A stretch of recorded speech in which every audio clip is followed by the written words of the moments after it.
अस्सलाम वालेकुम नाजरीन। इस वक्त आप देख रहे हैं तारीखी शहर बीजापुर की एक नायाब इमारत जिसका नाम इब्राहिम रोज़ा है। ये वही इमारत है दोस्तों जिसने दुनिया का 7वां अजूबा ताजमहल जो आगरे में मौजूद है, यही ताजमहल इस इब्राहिम रोज़े से मुतासिर है। इस इमारत की आगाज़ सन 1616 में इब्राहिम आदिल शाह दुयम ने अपने बीवी के लिए एक तोहफे में देने के लिए इसको बनवाया था। यानी ये अपनी बीवी ताज सुल्ताना का मकबरा बनाना चाहते थे, लेकिन इससे कबल ही वो इस दुनिया से चल बसे। इस इमारत को सन 1627 में मुकम्मल किया गया। वैसे दोस्तों मैं आपको बता दूं, जब कोई मर्द के लिए खबर बनाई जाती है तो उसको रोज़ा कहा जाता है, और जब कोई औरत के लिए ऐसी इमारत बनाई जाती है इन्हें मकबरा कहा जाता है। हिस्टोरियंस के मुताबिक आदिल शाही सुल्तान सल्तनत उस्मानिया के ख़ानदान से वाबस्ता रखते थे, यानी they are the descendants of Ottoman Empire of Turkey। दोस्तों इस रोज़े में अली आदिल शाह दुयम और उनकी बीवी ताज सुल्ताना और उनकी एक बेटी और 2 बेटे और साथ में इन्हीं की माँ हाजी बड़ी साहिबा बेगम, इनकी भी मज़ार इसी रोज़े में मौजूद है। दोस्तों कुछ पर्शियन इंस्क्रिप्शंस के मुताबिक इस इमारत के बानी यानी आर्किटेक्ट जो है मलिक संदल है, और इस इमारत का खर्च तकरीबन 1,56,000 सोने की अशरफियाँ बताई जाती हैं। ये इमारत दोस्तों रियासत कर्नाटक के बीजापुर शहर के मगरिब में मौजूद है। दोस्तों इसका कंस्ट्रक्शन यानी इसकी बनावट जो है कुछ हिस्टोरियंस के मुताबिक कुरान शरीफ के पन्नों से ली गई है।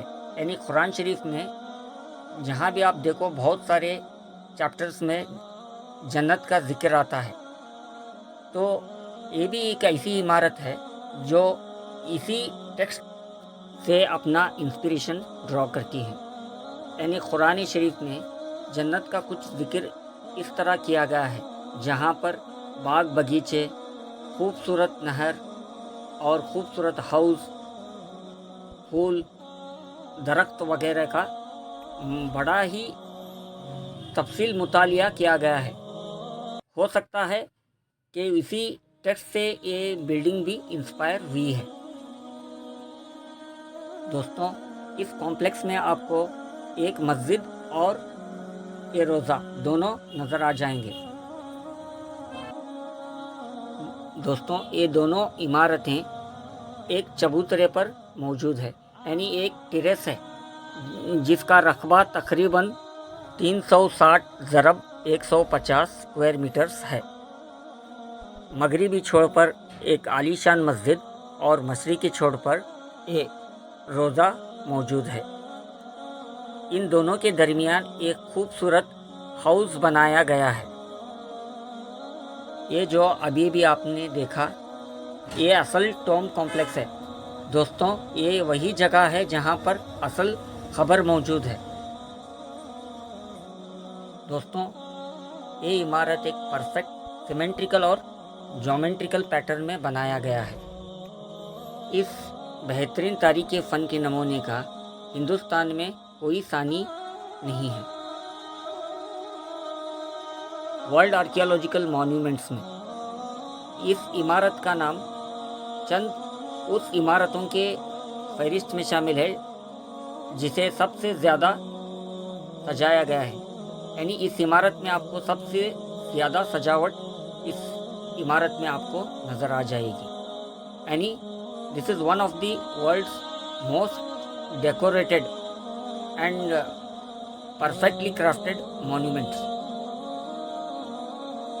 इस रोज़े में इस वक्त आपको जो नज़र आ रहे हैं यह है 7 आर्चिस यानी 7 कमान। वैसे तो दोस्तों इस रोज़े के चौफिर कुल 28 कमान यानी आर्चिस मौजूद हैं।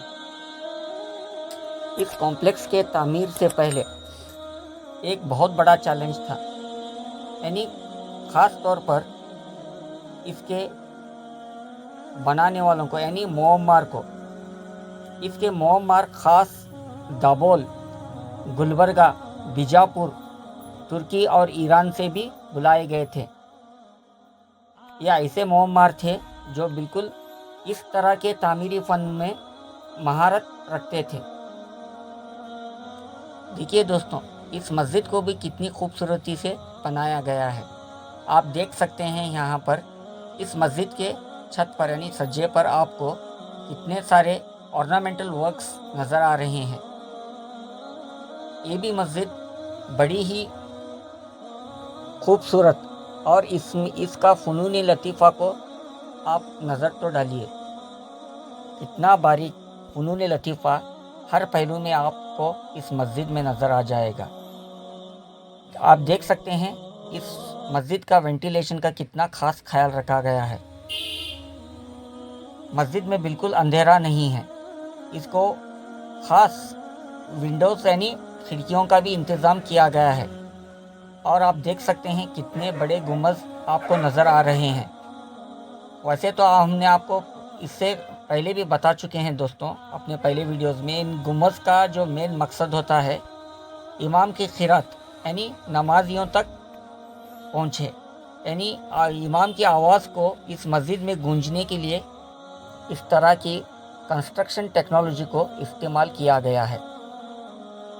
देखिए दोस्तों, आपको इस वक्त बड़े जसीन सितुन और आर्चिस नज़र आ रहे होंगे। ये है इमाम का मेहराब और ये मेंबर। आप इस मेहराब में कितने सारे छोटे और मेहराब भी देख सकते हैं। ये उस दौर में जाहिर सी बात है दोस्तों, चिराग रखने के लिए इस मेहराबों का इस्तेमाल किया जाता। ये दोनों इमारतों का फ़न इंडो सैटिसनिक यानी हिंदुस्तानी, तुर्की और ईरानी ब्लेंड का एक यूनिक ब्लेंड है। यानी इन तीनों फनों को मिलाकर एक कॉम्प्लेक्स बनाया गया है। तो इसीलिए ये बहुत ही नायाब है। मुग़ल आर्किटेक्चर भी दोस्तों ऐसे अगर आप गौर करेंगे तो उनका भी आर्किटेक्चरल पैटर्न बहुत ही बेहतरीन होता है, लेकिन उससे भी हटकर इस इब्राहिम रोज़े का तामीरी फ़न आपको साफ साफ नज़र आ रहा है। इस मस्जिद और रोज़े में आपको कहीं सारे जगहों पर संग में तराशे हुए जंजीर यानी स्टोन चेन्स दिख जाएंगे। इन जंजीरों को बनाने के लिए ख़ास कुछ किस्म के पत्थर चुने गए थे, जिसे अंग्रेज़ी में मोनोलिथिक रॉक्स कहा जाता है, जो एक किस्म के वाहिद संग होते हैं। जो इसी वाहिद संग में इन जंजीरों को तराशा गया है और इन्हें यहाँ पर लटकाया गया है। दोस्तों, क्या आपने गौर किया है, जहाँ भी ऐसे आपको जसीन और ऊंची इमारतें नज़र आ जाती हैं, उनके करीब में एक कुआं, एक हाउस या कोई झील इनका होना बहुत ही लाजमी है, क्योंकि ये गज से बनने वाली इमारतें दोस्तों इन्हीं मॉइस्चर के यानी इस पानी के नमी के वजह से मजबूत होकर खड़ी रहती हैं। यही नमी तो इन इमारतों के मजबूती का राज है। ये जो आपको नज़र आ रहा है इसका ये हाउस है, जहाँ पर कभी 3 से 4 फुहारे मौजूद थे। ये हाउस मस्जिद और रोज़े के दरमियान में मौजूद है। इस हाउस में पानी बेगम तालाब या मुतनाल टैंक से मिट्टी के नालियों के ज़रिए यहाँ पर फराहम किया जाता। यानी ये पूरा जो प्रोसेस था वाटर ग्रेविटी के ऊपर डिपेंड था, यानी ग्रेविटी फोर्स के ऊपर ये पानी इस हाउस में आता। दोस्तों, क्या आपने गौर किया, इस रोज़े में जब हम दाखिल हो रहे थे तो आपको जाहिर सी बात है एक गेट नज़र आया होगा, जिसे नौबत खाना या नक्कार खाना कहा जाता है। इस नौबत खाने में नक्कारे बजाकर कोई हुक्मरान या बादशाह जब तशरीफ़ लाते तो इनके आमद को नक्कारे बजाकर बताया जाता। इस वक्त अब दाखिल हो रहे हैं हम रोज़े में। तो आप देख सकते हैं दोस्तों, ये रोज़ा जो है बिल्कुल हूबहू ताजमहल की तरह ही दिखता है। तो इसीलिए शुरुआत में मैंने आपसे कहा था कि ताजमहल इसी रोज़े से मुतासिर होकर बनाया गया था। ताजमहल के आर्किटेक्ट जो थे उस्ताद ईसा थे, लेकिन इसके आर्किटेक्ट जो है मलिक संदल है। इस रोज़े के एंट्रेंस गेट से मुतासिर होकर दुनिया की और एक मशहूर इमारत को बनाया गया है, जो हैदराबाद की चार मीनार है। दोस्तों, इस रोज़े की दीवारों पर आपको बेहतरीन कुरानिक कैलीग्राफी दिख जाएगी, जो बड़ी ही खूबसूरती से तराशा गया है। इन दीवारों पर आपको कुरान शरीफ के पूरे 30 पारे नज़र आ जाएंगे, लेकिन कुछ जालियाँ जहाँ आपको ये टूटी हुई नज़र आ रही हैं, यहाँ पर भी कुरान के आयत थे, लेकिन ये आज खस्ता हालत में मौजूद हैं।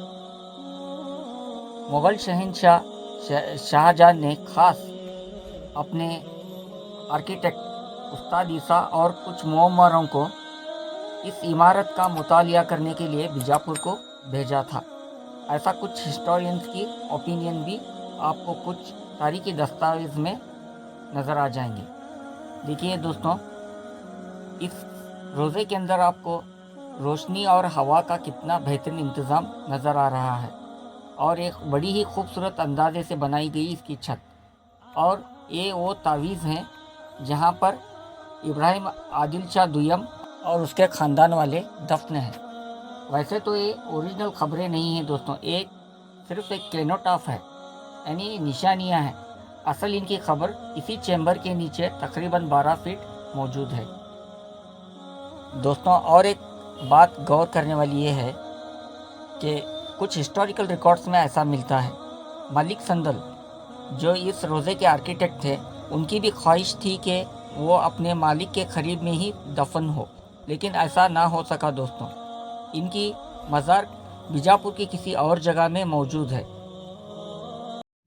मलिक संदल की मज़ार और मस्जिद के बारे में आप जानने के लिए जनाब मोहम्मद गौस चौधरी साहब, इनका हिस्ट्री इन्फो चैनल आप देख सकते हैं। इस चैनल में उन्होंने मलिक संदल की मज़ार और मस्जिद को दिखाया है। दोस्तों, इब्राहिम रोज़ा वो इमारत है जो आज भी हिस्टोरियंस अपने रिसर्च में, यानी इसकी खोज आज भी लगातार चल रही है। आपको इस इमारत के बेहिसाब दस्तावेज़ और रिकॉर्ड्स मिल जाएंगे। It is one of the most researched monuments of the Deccan. Historians और आवाम की मुसलसल ये मांग है कि इस इमारत को भी यूनाइटेड नेशंस के वर्ल्ड हेरिटेज लिस्ट में शामिल किया जाए। दुआ है कि जल्दी ये भी इमारत यूनाइटेड नेशंस के वर्ल्ड हेरिटेज लिस्ट में शामिल हो जाए। दोस्तों, ये वीडियो आपको कैसा लगा? दोस्तों, उम्मीद है रीडिस्कवर इन्फो चैनल की हिस्टोरिकल सीरीज़ आपको पसंद आए होंगे। ये इस सीरीज़ का चौथा वीडियो है दोस्तों, यानी बीजापुर सीरीज़ पर हमने 4 इमारतों को ख़ास तौर पर चुना था, जो आपको मैं दिखाना चाहता था। और भी बहुत सारे खूबसूरत मॉन्यूमेंट्स बीजापुर में मौजूद है। इंशाअल्लाह कभी वक्त मिलने पर इन मॉन्यूमेंट्स को भी मैं आपको दिखाने की कोशिश करूंगा। दोस्तों, ये वीडियो आप लोगों को कैसे लगा, मुझे आप ज़रूर अपनी राय कमेंट बॉक्स में बता सकते हैं।